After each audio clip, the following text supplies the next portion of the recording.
बिस्मिल्लाहिर्रहमानिर्रहीम। Dear students, आज जो टॉपिक हम पढ़ने जा रहे हैं वो है wave fronts and Huygens principle. इसके कंटेंट्स हैं introduction to light, wave front, Huygens principle and then we will practice some questions. Light is that form of energy which produces the sense of vision. वो energy जिससे आप चीज़ों को देख सकते हैं, जिसे आप डिस्टेंसेस परसीव कर सकते हैं, फासले जो हैं उनको अंदाज़ा लगा सकते हैं। लाइट यूनिवर्स में सबसे फास्टेस्ट ऑब्जेक्ट या फास्टेस्ट थिंग है। इट ट्रेवल्स विद 3 × 10⁸ मीटर्स पर सेकेंड। इसी तरह लाइट का पूरा एक स्पेक्ट्रम है जिसे हम इलेक्ट्रोमैग्नेटिक स्पेक्ट्रम कहते हैं। इलेक्ट्रोमैग्नेटिक स्पेक्ट्रम गैमा रेडिएशन से स्टार्ट होकर रेडियो वेव्स तक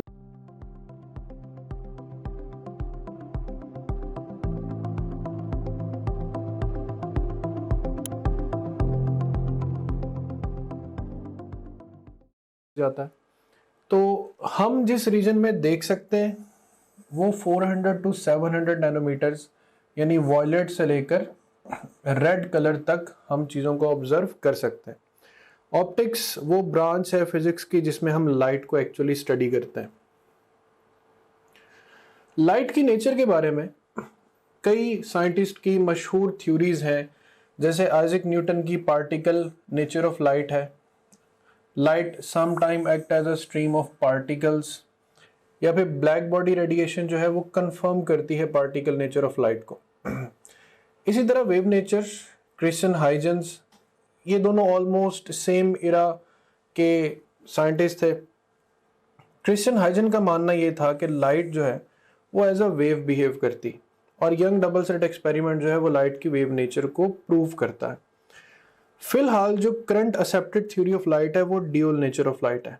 ये मैक्स प्लैंक, डी ब्रोगली और आइंस्टाइन, डिफरेंट मॉडर्न साइंटिस्ट का जो था वो कंबाइंड वर्क लाइट को ड्यूअल नेचर प्रोवाइड करता है कि light sometime behave as waves and sometime behave as particles. When it will behave like wave, when it will behave like particle, it depends upon the nature of experiment. तो Newton theory of particles, Huygens theory of waves and dual nature theory. आज हमारा basic concern है wave nature of the light, कि Christian Huygens की wave theory के मुताबिक phenomena कैसे बनते हैं और एक्सप्लेन होते हैं। उससे पहले इन थ्योरीज का एक ब्रीफ एनालिसिस करें, कंपैरिजन करें। तो न्यूटन क्रपस्कुलर थ्योरी जो कि बेस करती है रेक्टिलिनियर प्रोपगेशन ऑफ लाइट पर, कि light propagates in the form of tiny particles called corpuscles. Color of the light is due to different size of the corpuscles. So ये था आइजैक न्यूटन का idea. अब Christian Huygens का idea से क्या different था कि light travels in a hypothetical medium called ether. जैसे हम पढ़ते हैं कि साउंड एक वेव है और इस वेव को प्रोपोगेट करने के लिए किसी मीडियम जैसे एयर की जरूरत है। इसी तरह क्रिश्चियन हाइजेन का मानना भी ये था कि लाइट भी चूंकि वेव है, तो ये वेव किसी हाइपोथेटिकल, किसी फर्जी मीडियम जिसे ईथर कहा जाए, जिसकी बहुत ज़्यादा हाई इलास्टिसिटी और बहुत ज़्यादा लो डेंसिटी है, ये उसमें प्रोपोगेट करती। He proposed that light waves are of longitudinal nature. Later on it was found that they are transverse. Polarization वो एक्सपेरिमेंट है जो लाइट को ट्रांसवर्स प्रूव करता है। फिर Maxwell electromagnetic theory of light जो है उससे कॉन्सेप्ट ऑफ ईथर जो है वो डिनाई भी होता है कि light travels in the form of electromagnetic waves with speed in the free space as this. यहाँ पे म्यू नॉट जो है वो परमिएबिलिटी ऑफ फ्री स्पेस है, मैग्नेटिक कांस्टेंट है, और एप्सिलॉन नॉट जो है वो परमिटिविटी ऑफ फ्री स्पेस है जो कि इलेक्ट्रिक कांस्टेंट है। अब electromagnetic waves consist of electric and magnetic fields, oscillations, and they do not require material medium to travel. So यहाँ पर ईथर की एग्जिस्टेंस डिनाई होती है क्योंकि speed of light free space में 3 × 10⁸ मीटर पर सेकेंड से ट्रेवल करती। अब आइंस्टाइन्स क्वांटम थ्योरी क्या है? Light is produced, absorbed and propagated as packet of energies called photons. Each photon has an energy E is equal to h nu, or it can be read as E is equal to hf, or can be written as hc over lambda. Here h is the Planck's constant whose units are equals to the units of angular momentum, and its value is very small, 6.6 10 to the power minus 34 joule seconds. So Newton-Kruskal theory, okay, light is a stream of particles. Huygens theory, light is made up of waves. Maxwell theory confirms the wave nature but denies the concept of ether. Einstein theories conflicts with the electromagnetic theory in such a way that light is not continuous emission process. It is produced, absorbed or propagated in the form of packets of energies. और de Broglie का मानना यह था कि light propagate as both particle as well as waves. Wave nature of light dominates when light interacts with the light. Light का light से interaction wave nature को dominate करता है. The particle nature of light dominates when the light interacts with matter at micro and sub atomic particle level. तो ये एक comparison table है, you have to read it very carefully. फिर phenomenas पर आए और इन चारों थ्योरीज को अगर हम फाइंड आउट करें तो रेक्टिलिनियर प्रोपोगेशन, इन सब थ्योरीज के मुताबिक लाइट रेक्टिलिनियर प्रोपोगेशन रखती है. रिफ्लेक्शन को भी ये सारी थ्योरीज जो है वो वेरीफाई करती हैं कि लाइट रिफ्लेक्ट होती है, रिफ्रैक्ट होती है. डिस्पर्शन इफेक्ट्स जो है, डिस्पर्शन इफेक्ट्स में क्रप्स्कल थ्योरी और क्वांटम थ्योरी, ये दो थ्योरीज हैं जो वो डिस्पर्शन इफेक्ट्स को एक्सप्लेन नहीं कर सकती. इंटरफेरेंस थ्योरी जो है, पार्टिकल्स इंटरफेयर नहीं कर सकते. इसी तरह क्वांटम में जब लाइट को हम एज पार्टिकल कंसीडर करें तो यहाँ पर लाइट सिंपल इंटरफेरेंस नहीं प्रोवाइड कर सकती. डिफ्रैक्शन में भी यही दो पार्ट्स दोबारा से क्रॉस हो जाएंगे. पोलराइजेशन ये सिर्फ और सिर्फ वेव थ्योरी जो है, ये इलेक्ट्रोमैग्नेटिक या ड्यूल थ्योरी में पॉसिबल है. तो क्रप्स्कुलर और क्वांटम थ्योरी में आप देखेंगे ज़्यादातर चीज़ें डिनाई हो रही. इसी तरह डबल रिफ्रैक्शन है, डॉपलर इफेक्ट है. तो डॉपलर इफेक्ट के लिए लाइट या वेव हो या इलेक्ट्रोमैग्नेटिक वेव हो या ड्यूअल नेचर ऑफ लाइट रखती हो. फोटो इलेक्ट्रिक इफेक्ट जो है वो लाइट के सिर्फ क्वांटम या ड्यूअल नेचर से एक्सप्लेन होता है. लाइट की वेव नेचर से ये फोटो इलेक्ट्रिक इफेक्ट एक्सप्लेन नहीं हो सकता. तो ये नंबर ऑफ इफेक्ट्स हैं कि कौन से इफेक्ट्स लाइट को, ये लाइट की प्रॉपर्टीज इन इफेक्ट्स को ओबे करती है और किन थ्योरीज की बेसिस पे लाइट ये फिनोमेना ओबे नहीं करती. अब सोर्सेज ऑफ लाइट पर आए तो हमारे पास नेचुरल सोर्सेज जैसे सन है, स्टार्स हैं, ये सारे हमारे पास नेचुरल सोर्सेज हैं जो हमें लाइट प्रोवाइड करते हैं. आर्टिफिशियल या इलेक्ट्रिकल सोर्सेज जिन्हें हम डिफरेंट इलेक्ट्रिकल मेथड्स के तहत बनाते हैं और उनसे रोशनी हासिल करते हैं. कंबस्शन है, burning process in the air, तो कंबस्शन से भी हम जैसे कैंडल्स हैं उनसे लाइट हासिल कर सकते हैं. और न्यूक्लियर फिनोमिना जिस पे बहुत बड़े पैमाने पर डिस्ट्रक्टिव लेवल है, इससे लाइट प्रोड्यूस हो सकती है. अब टाइप्स ऑफ ऑप्टिक्स पे आए तो ऑप्टिक्स की दो बेसिक ब्रांचेज हैं, फिजिकल एंड ज्योमेट्रिकल. लाइट की वो ब्रांच जिसमें हम डिफ्रैक्शन, इंटरफेरेंस और पोलराइजेशन जैसे इफेक्ट्स को स्टडी करें उसे कहा जाता है फिजिकल ऑप्टिक्स. और वो ऑप्टिक्स जिसमें हम लॉज ऑफ रिफ्लेक्शन और रिफ्रैक्शन को स्टडी करें उसे कहा जाता है ज्योमेट्रिकल ऑप्टिक्स. इस लेक्चर का बेसिक पर्पस लाइट को ऐसे समझना है कि हम डिफ्रैक्शन, इंटरफेरेंस और पोलराइजेशन को अंडरस्टैंड कर सकें. अब फिजिकल ऑप्टिक्स में जो इंटरफेरेंस है, इसमें मशहूर एक्सपेरिमेंट है Young's double slit experiment, interference of thin films and then the concept of Newton rings. Diffraction में दो इंपॉर्टेंट डिफ्रैक्शन हैं, डिफ्रैक्शन थ्रू नैरो स्लिट्स या diffraction to multiple slits and X ray diffraction. Polarization वो experiment है जो light को transverse prove करता है. इसमें चार बेसिक तरीके लिखे हैं जिससे लाइट पोलराइज हो सकती है: selective absorption, reflection, refraction and optical rotation. We will discuss it briefly in the topic of polarization. अब कुछ इंपॉर्टेंट फैक्ट्स हैं कि सूरज से हमें 44% ऑफ द टोटल लाइट जो है वो विजिबल रीजन में मिलती और एक आम बल्ब से सिर्फ 10% लाइट जो है वो विजिबल रीजन में लाई करती. Color of light depends upon the wavelength as well as speed of light depends upon the wavelength. Whenever light changes its medium, the frequency of the light remains constant. अब आते हैं बात wave fronts पे. Wave front क्या चीज है कि wave front एक ऐसा सरफेस है जिस पर तमाम पार्टिकल्स का फेज ऑफ वाइब्रेशन सेम है. इसकी मिसाल मैं यूं दूंगा कि आप पानी में एक पत्थर फेंकें तो पानी में इस तरह से एक गोल दायरा, ये एक लहर पैदा होती है जो मुसलसल जैसे ही आप अपनी topgrade.bk की ब्राउजर ऐप में लॉगिन होंगे, आपको ये हमारा होम पेज नजर आएगा। इसमें ये पहला जो सेक्शन है ये आपके सब्जेक्ट से रिलेटेड मटेरियल का है। सेकंड सेक्शन जो एक्स्ट्रा सपोर्ट और गाइडेंस आपको रिक्वायर्ड है ये उसके हवाले से है। थर्ड जो सेक्शन है ये डिफरेंट की स्टैटिस्टिक्स एंड टॉपग्रेड की, जो कि आपका हमारे पे कॉन्फिडेंस इंक्रीज करेंगे। एंड लास्ट ऑफ ऑल ये एग्जीक्यूटिव समरी है आपकी ओवरऑल प्रिपरेशन की प्रोग्रेस के हवाले से। सो सबसे पहले सेक्शन को हम एक्सप्लोर करते हैं।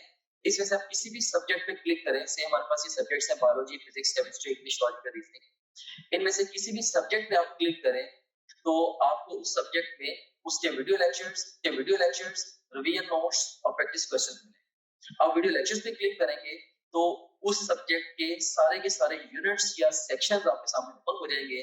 आप किसी भी सेक्शन को चूज करेंगे, उस सेक्शन के सारे टॉपिक्स ओपन हो जाएंगे। इनमें से जिस मर्जी टॉपिक को आप चूज करें, आप उसके वीडियो लेक्चर्स को यहाँ से वॉच वीडियो बटन क्लिक करके देख सकते हैं, right, like this over here. So ये वीडियो लेक्चर आपके सामने ये आ गया। अगेन टू न्यूरल पाथवे, इसमें भी एक हमारे पास, अगर आप जाते हैं फास्ट रिवीजन नोट्स पे, सो जिन स्लाइड्स को यूज करके हमने वीडियो लेक्चर्स रिकॉर्ड किए हैं, अब उन्हीं स्लाइड्स को आप यहाँ से रिवाइज कर सकते हैं। देख सकते हैं आपने फास्ट रिवीजन नोट्स पे क्लिक किया, इसमें सारे के सारे सेक्शन फिर ओपन हो गए। तो यहाँ पे एक बात मैं आपको बताना चाहता हूँ कि जो भी सेक्शन इंपॉर्टेंट है एग्जाम के पॉइंट ऑफ व्यू से, हमने उनके साथ इंपॉर्टेंट का टैग भी लगाया हुआ है, keeping in view the previous exam friends. Anyways, तो यहाँ पे आप किसी भी सेक्शन को चूज करें। सी सेल स्ट्रक्चर एंड कॉन्सेप्ट को मैं चूज करता हूँ, इसके सारे टॉपिक्स ओपन हो गए। इनमें से किसी भी टॉपिक को आप पिक करेंगे तो आप उसकी वो स्लाइड्स देख सकते हैं जिनसे उस टॉपिक का वीडियो लेक्चर रिकॉर्ड हुआ है। तो काफी सारा टाइम है आपका वो सेव होगा, आपको लेक्चर नोट करने की जरूरत नहीं है, आपको बने बनाए नोट्स मिल रहे हैं for the fast revision, rather super fast revision of the lectures. उसके बाद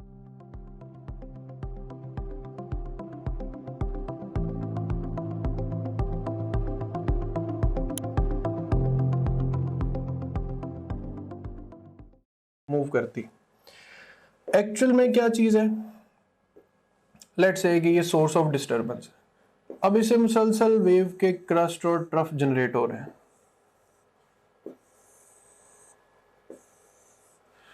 अब वो पॉइंट्स जो एक जैसे हैं waves points source of disturbance के साथ, और उनका डिस्टेंस भी कांस्टेंट है, तो वहां पर हम इन पॉइंट्स को आपस में अगर मिलाएं तो ये एक ऐसा सरफेस बनेगा जिसपे सब के सब पार्टिकल्स का फेज ऑफ वाइब्रेशन सेम है। सेम इसी तरह next crust and the process will goes on. तो ऐसा सरफेस जिस पर तमाम फेजेस ऑफ वाइब्रेशंस या क्रस्ट हो या ट्रफ हो या क्रस्ट हो या ट्रफ हो, यानी एक जैसे फेज ऑफ वाइब्रेशन को हाईलाइट कर लेना, उसको सरफेस क्रिएट कर लेना, ये सरफेस कहलाता है वेव फ्रंट। अब लाइट का यही वेव फ्रंट या लाइट के जितने भी क्रस्ट हैं सेम डिस्टेंस पर या सेम फेज में, वो जब ट्रैवल करेंगे तो they will travel with the speed of light. एक वेव फ्रंट से दूसरे वेव फ्रंट तक जो डिस्टेंस है वो वन वेवलेंथ के इक्वल होगा। सबसे पहले जब किसी सोर्स से लाइट एमिट होना स्टार्ट होती है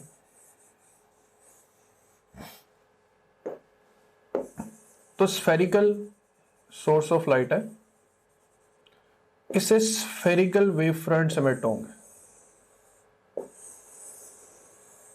अब ये वेव फ्रंट्स जब किसी ह्यूज डिस्टेंस पर जाएंगे,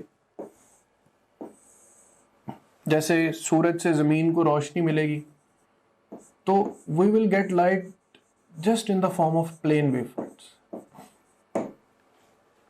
सेम इसी तरह लेजर लाइट से भी जो वेव फ्रंट्स एमिट होते हैं वो प्लेन वेव फ्रंट्स होते हैं। अब इस वक्त अगर इन वेव फ्रंट्स को देखा जाए तो आप डायरेक्शन नहीं मेंशन कर सकते कि ये किस तरफ मूव कर रहे हैं, तो वो लाइन जो वेव फ्रंट्स की डायरेक्शन ऑफ प्रोपोगेशन को डिस्क्राइब करती है उसको हम नाम देते हैं रे ऑफ लाइट का। यही रे ऑफ लाइट का कॉन्सेप्ट फिर हम यूज करते हैं ज्योमेट्रिकल ऑप्टिक्स में। So wave front for from the source is called plane wave front. Plane wave front is a part of spherical wave front.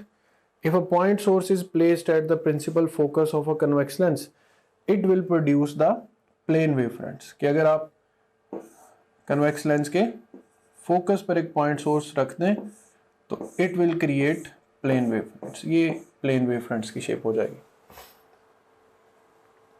फिर स्फेरिकल वेव फ्रंट कि जिस तरह अभी मैंने बताया कि सूरज एक स्फेरिकल ऑब्जेक्ट है, तो हर डायरेक्शन में सूरज से जो है वो वेव फ्रंट्स एमिट होते हैं. Ray of light align normal to the wave fronts showing the direction of propagation of light is called ray of light. फिर बात आती है हाइजेंस प्रिंसिपल की.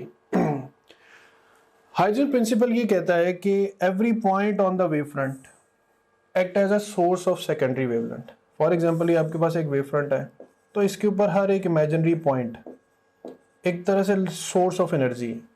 आप इस सारे वेव फ्रंट को ब्लॉक भी कर दें तो ये एक सिंगल पॉइंट जो है ये एक नया वेवलेट जनरेट कर सकता है. तो every point of a wave front can act as a source of secondary wavelet. इसी तरह position and shape of new wave front is tangent envelope of the secondary wavelet. अब ये टेंजेंट इन्वेलप का क्या मतलब है? लेट्स से आपके पास पहला वेव फ्रंट है. अब आप इसे एक फासले पर, फासला जैसे सी डेल्टा टी यहाँ पर लिखा हुआ है, तो फासले की बेसिक इक्वेशन होती है S is equal to V T. अब वी की जगह यहाँ सी है और साथ डेल्टा टी है, तो आप लाइट जितनी देर तक ट्रेवल करती है उसके मुताबिक एक स्केल डिजाइन करके आप वेव फ्रंट के हर पॉइंट पर एक कंपास रख के डिफरेंट कॉस जो हैं वो बनाते जाएं. फिर इन सब कॉस पर एक टेंजेंट ड्रॉ करें. तो ये जो टेंजेंट है ये आपको वेव फ्रंट की नई लोकेशन बताएगा. अगर स्फेरिकल है तो स्फेरिकली आप ये कॉस ड्रॉ करें, अगर ये स्ट्रेट लाइन है तो आप स्ट्रेट ड्रॉ करें. तो अगर आपको एक वेव फ्रंट की एग्जैक्ट करंट लोकेशन पता है तो आप दूसरे वेव फ्रंट की जो करंट लोकेशन है या नेक्स्ट लोकेशन है वो फाइंड कर सकते हैं. तो हर पॉइंट सेकेंडरी वेव फ्रंट्स पे सेकेंडरी वेवलेट्स का सोर्स भी होता है. और अगर आपको एक वेव फ्रंट की डायरेक्शन पता है या पोजीशन पता है तो आप सी डेल्टा टी से उसकी नेक्स्ट पोजीशन फाइंड कर सकते हैं. अब आते हैं कुछ क्वेश्चंस की तरफ. The wave nature of light was experimentally verified by Thomas Young by the famous Young double slit experiment. What will be the color of sky as seen from the earth if there was no atmosphere? It will look black, क्योंकि हमारे atmosphere पर scattering phenomena की वजह से जो colour of sky है वो blue नजर आता है. सो अगर एटमॉस्फेयर नहीं होगा तो हमें एक्चुअल डार्कनेस जो है वो नजर आएगी. Light propagates as wave and interacts as particle. That's the right option. The particle of light are called photons.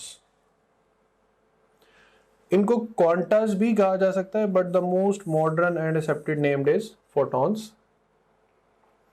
Colour of light are called wavelength. ये color of light, you can say color of light depends upon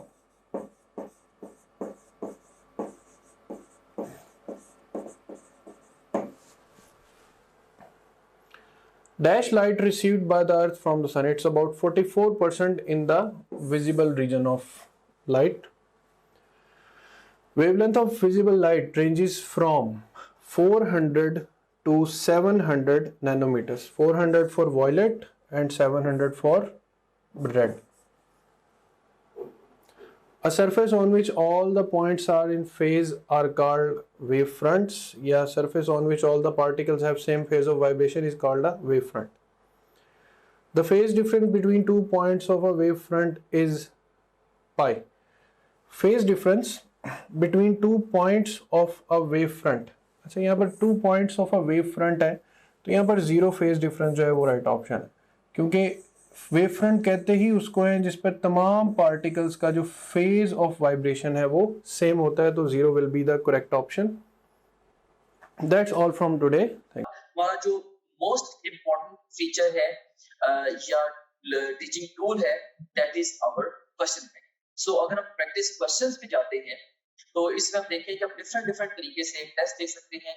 सो आप जैसे मर्जी mind में define कर लें कि आपने किसी एक टॉपिक का टेस्ट देना है या एक चैप्टर का, एक यूनिट का, क्वार्टर सिलेबस का, हाफ सिलेबस का, फुल सिलेबस का, जो मर्जी सिलेबस आप डिफाइन कर लें. उस डिफाइंड सिलेबस में से 20 तरीकों से आप टेस्ट दे सकते हैं. कैसे?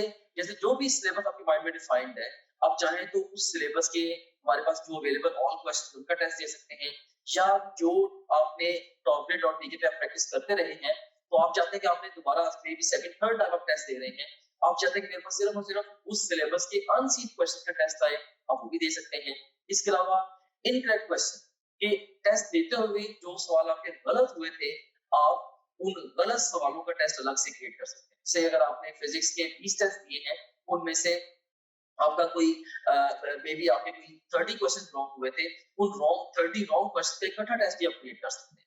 और इसी तरीके से जो जिन क्वेश्चन को आपने टेस्ट के दौरान बुकमार्क किया तो उनका टेस्ट कॉल कर सकते हैं, जो टेस्ट आपने अटेम्प्ट किए थे क्वेश्चन उनका टेस्ट कॉल कर सकते हैं, अनअटेम्प्टेड का, और इवन यानी कि टेस्ट देते हुए आपने जिनको अटेम्प्ट किया था और टेस्ट देते हुए जिनको आपने अटेम्प्ट नहीं किया था, ये अनसीन से डिफरेंट है। अनसीन का तो मतलब ये है कि वो टेस्ट में कभी आए ही नहीं आपके। इसके अलावा आप देख सकते हैं कि इवन पास्ट क्वेश्चंस का बहुत बड़ा पूल यहाँ पे मौजूद है। अगर हम गौर करें, देखें कि ई-कैट के, नम्स के, NMDCAT, AKU, MDCAT, Punjab के और ईटा के, बीके के, ये इवन जो पीएमसी के जो सैंपल पेपर्स हैं उनके टॉपिक वाइज पास्ट क्वेश्चन देखें यहाँ पे मौजूद है ओवरऑल। अब किसी भी टैब पे क्लिक करें, सारे के सारे एक्चुअल पास्ट क्वेश्चंस जो आ जाएंगे। ऑफ कोर्स ये सारे के सारा बड़ा इंपॉर्टेंट टूल है क्योंकि पूरे पाकिस्तान से बड़े मेन एग्जामिनर्स ने, बड़े सीनियर एग्जामिनर्स ने ये डेवलप किया होगा। एनीवेज, इसमें से किसी भी आप टॉपिक को चूज करें, से मैं यहाँ पे सारे टैग्स को चूज कर लेता हूँ, तो हमारे पास ये सारे के सारे टॉपिक्स आ गए।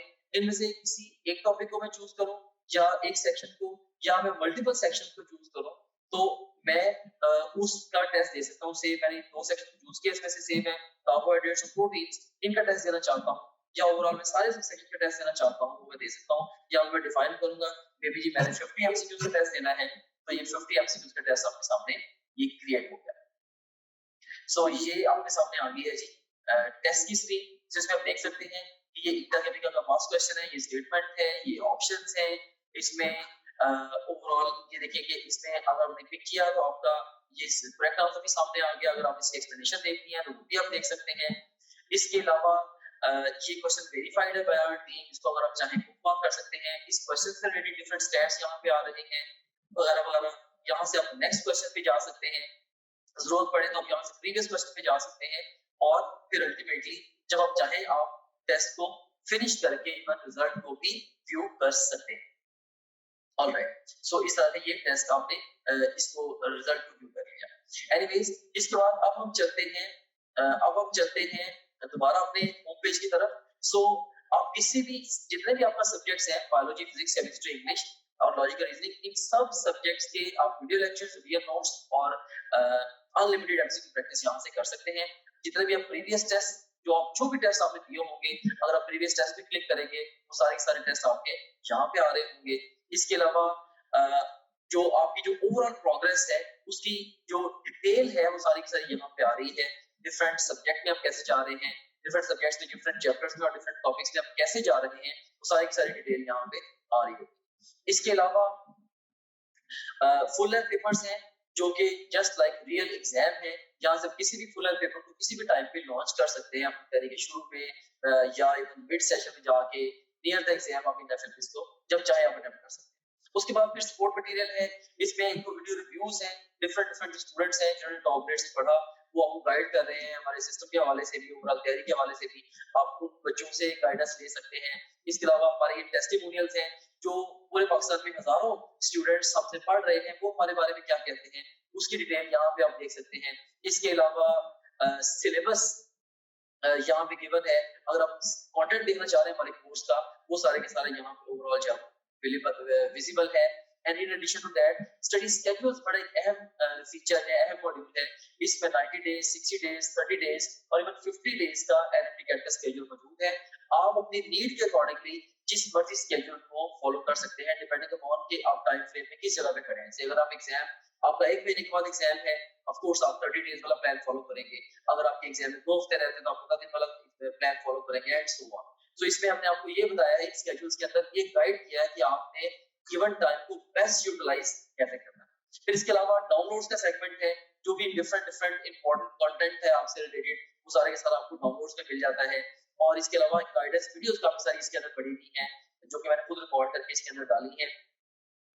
इसमें बहुत सारे हवालों से एक जनरल गाइडेंस आप इन वीडियो से ले सकते हैं। सो ये था हमारे पास ये हमारे पास गाइडेंस वीडियोस का ये सेगमेंट था। Okay, so this was